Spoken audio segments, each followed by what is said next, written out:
दोस्तों, एक बार गौतम बुद्ध अपने कुछ भिक्षुओं के साथ एक गांव से होकर गुजर रहे थे और उस गांव में पानी की बिल्कुल भी व्यवस्था नहीं थी, जिसके कारण लोगों को पानी लाने के लिए अपने गांव से दूर जाना पड़ता था।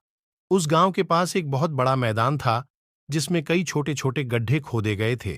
जिज्ञासावश बुद्ध के भिक्षुओं में से एक ने गौतम बुद्ध से पूछा कि इस भूमि पर बनी गुफाओं का क्या उपयोग है।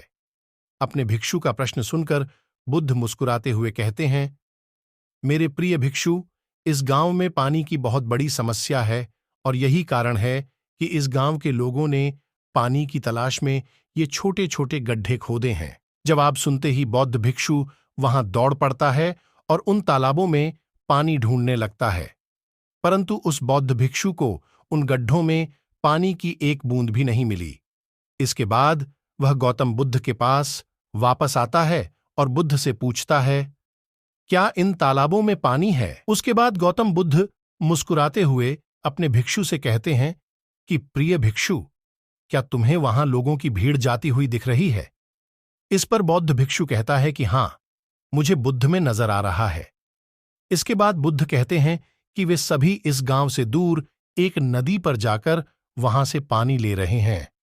इसके बाद बुद्ध के भिक्षु बुद्ध से पूछते हैं, क्या इस गांव के आसपास की जमीन में बिल्कुल भी पानी नहीं है? इस पर बुद्ध कहते हैं कि पानी तो है, लेकिन इस गांव में कोई नहीं है जो उस पानी तक पहुंच सके। इसके बाद बौद्ध भिक्षु कहता है कि बुद्ध, मुझे कुछ समझ में नहीं आ रहा। इसके बाद गौतम बुद्ध पूछते हैं कि क्या तुम्हें इस जमीन पर खुदे हुए गड्ढे दिखते हैं? इस जमीन पर खुदे हुए ये सभी गंदे पानी की तलाश में हैं, परंतु एक भी कुएं से पानी नहीं निकला। आप जानते हैं क्यों? क्योंकि मेहनत तो हुई, लेकिन सही दिशा में नहीं। यदि ये सभी ग्रामीण अलग अलग 100 गड्ढे खोदने की बजाय 100 गड्ढों के बराबर एक ही गड्ढा खोदते, तो इन सभी ग्रामीणों को पानी अवश्य मिल जाता।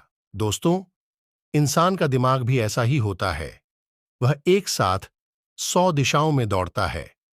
यदि कोई व्यक्ति अपने मन को एक दिशा में केंद्रित कर दे, तो वह अपने लक्ष्य तक अवश्य पहुंच जाएगा। लेकिन ये बात बहुत ही कम लोग समझ पाते हैं। दोस्तों, आपकी असफलता का कारण है आपका दिमाग, और आपका दिमाग 100 अलग अलग दिशाओं में भागना और आप उसे किसी एक दिशा में केंद्रित नहीं कर पाना। जब तक आपका मन पूर्ण एकाग्रता के साथ किसी एक दिशा में न चले, तब तक आप अपने लक्ष्य तक नहीं पहुंच सकते, और तब तक आप चाहे कितनी भी कोशिश कर लें, सफल नहीं हो सकते। अतः यदि कोई व्यक्ति अपने लक्ष्य को प्राप्त करना चाहता है, इसलिए उसे अपने दिमाग को एक ही दिशा में केंद्रित करना चाहिए, क्योंकि कठिन परिश्रम करना व्यर्थ है यदि यह सही दिशा में नहीं किया गया। दोस्तों, सफलता की कुंजी क्या है? कहानी से हमें यह सीख मिली कि कड़ी मेहनत बेकार है अगर वह सही दिशा में न की जाए। आपने हमसे सुना है कि सफलता की कुंजी क्या है। अगर कहानी आपके लिए उपयोगी साबित हुई हो, तो कृपया इसे अपने दोस्तों के साथ शेयर करें। अतः यदि कोई व्यक्ति अपने लक्ष्य को प्राप्त करना चाहता है, इसलिए उसे अपने दिमाग को एक ही दिशा में केंद्रित करना चाहिए, क्योंकि कठिन परिश्रम करना व्यर्थ है यदि इसे सही दिशा में नहीं किया गया।